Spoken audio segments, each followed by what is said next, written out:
Have you ever been in a rush before? Do you want to know how you can build muscle whilst being in a rush? You do? Let's do it.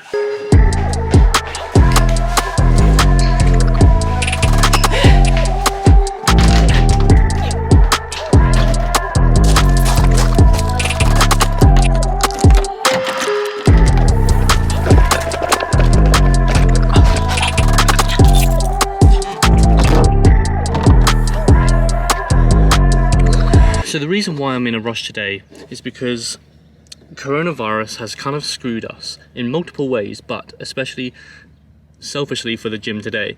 So we have to book our slots now, and as you can see, I booked my hour slot, but you can book 2 1-hour slots, so you can go in there for 2 hours. I'm normally in there for like an hour and a half to 2 hours, and evidently, yeah, all of them were booked up until 7:30 today. So that's why I'm in a rush. These things happen. I mean, this is unprecedented times, but it's rather annoying, but you're gonna get situations like this. Dude, shut up. Anyway, yeah, you're gonna get these kind of situations. You might have want to go out for the day, etc. So anyway, zoom in.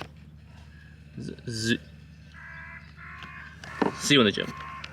Welcome to me in the gym. So, we have a push session today, and evidently you found out why I was in a rush. Now, your situation might be a little bit different. You might have, I don't know, work's just a little bit crazy and you need to just condense your workout. So, number one consideration we need to consider, it's a consideration, right? And one thing you need to consider is considering the stimulus to time ratio. So maybe you've heard of the stimulus to fatigue ratio, where stimulus should be in favor of fatigue, especially within bodybuilding. I think we need to really consider that. But this is called the STR, the stimulus to time ratio. So a great example of a movement that doesn't necessarily, or has a lot of stimulus, but doesn't necessarily, it's not really time efficient.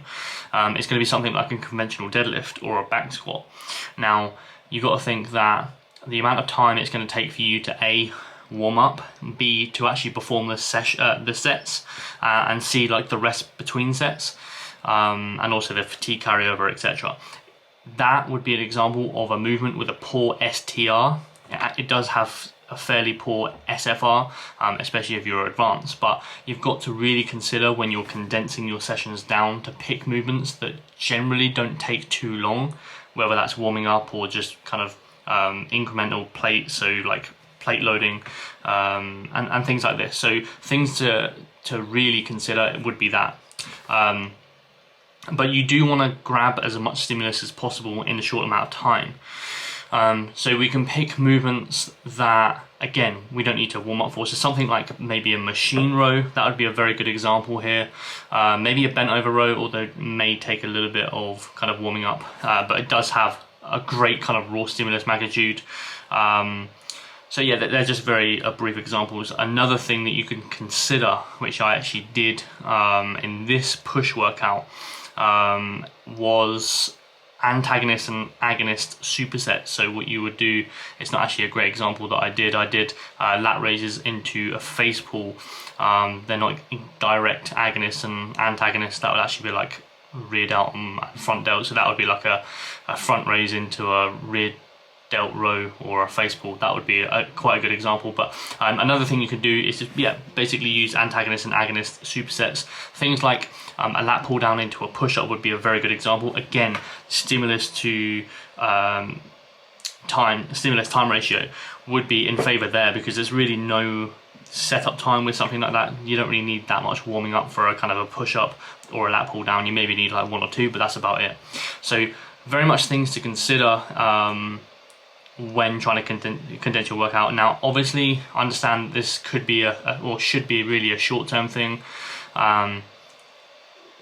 We're hoping. I mean, this kind of panned out that it was on my 5th week of the mesocycle, or 5th week of the mesocycle. But in terms of doing this long term, probably not the best. But if we do need to condense a session, just understand that it's not the end of the world, and again, life happens, and bodybuilding is not really set up for life. So if things do happen in life, then we just have to work around it. Yeah, again, life's not set up for bodybuilding. We just need to be a little bit savvy.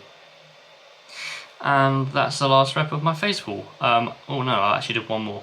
I will see you in the next clip.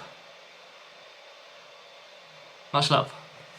Man, that was an absolutely awesome session. I often find that when you're in a rush or things just don't seem optimal, I often find that they're the most productive sessions, and vice versa. So if everything's like on point, like nutrition, supplements, hydration, etc., I often find that they could just be unproductive for no apparent reason. But yeah, very happy I kept numbers. So on, it's very important when you're kind of in a rush to at least retain numbers. But I ended up beating really a lot of my sessions. So I was meant to do bench press. I was meant to do that for 90 for like a hit 887. And then this week I've actually, when I was in a rush, 90 for 1098. So I definitely progressed there. And then the kind of the JM press, I was meant to do 50 for 15 and 17, and I hit 50 for 16 and 18. So definitely progressed there, which is absolutely fantastic. That's always the aim. I don't mind these rush workouts at the back end of the mesocycle, just because I think if I did this at the start of the mesocycle or at least midway through the mesocycle, I would just accumulate a lot of fatigue very, very quickly, and it would just be a very short mesocycle. So I don't mind necessarily that it panned out at the back end of the mesocycle. I've just got to be really hot with the booking system. But I'm gonna go and eat now because I'm extraordinarily hungry. Is that a word? Extraordinarily hungry. I am very hungry. I'll see you at home. Sick.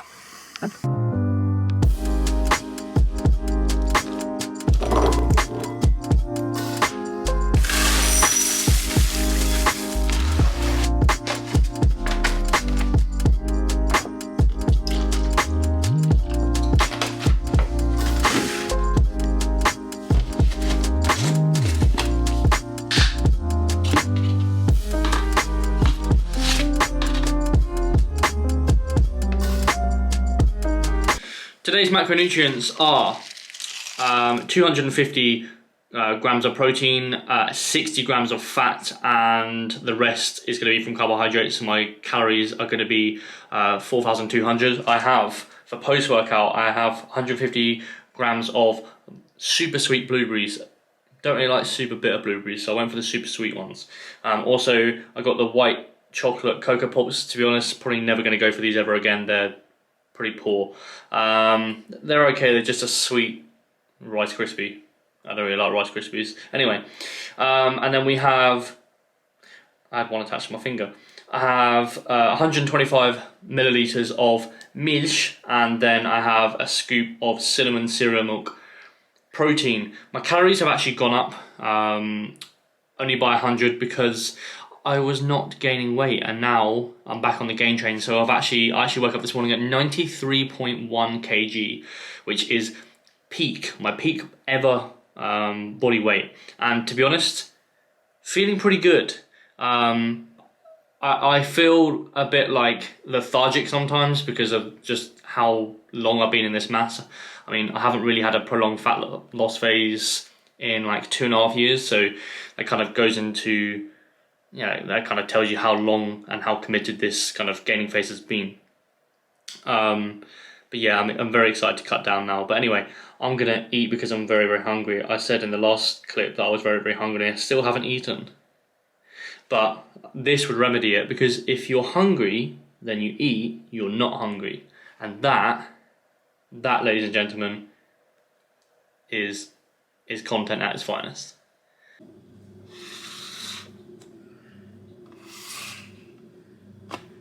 After post-workout meal, I'm going to have some ashwagandha and also some Sambucol.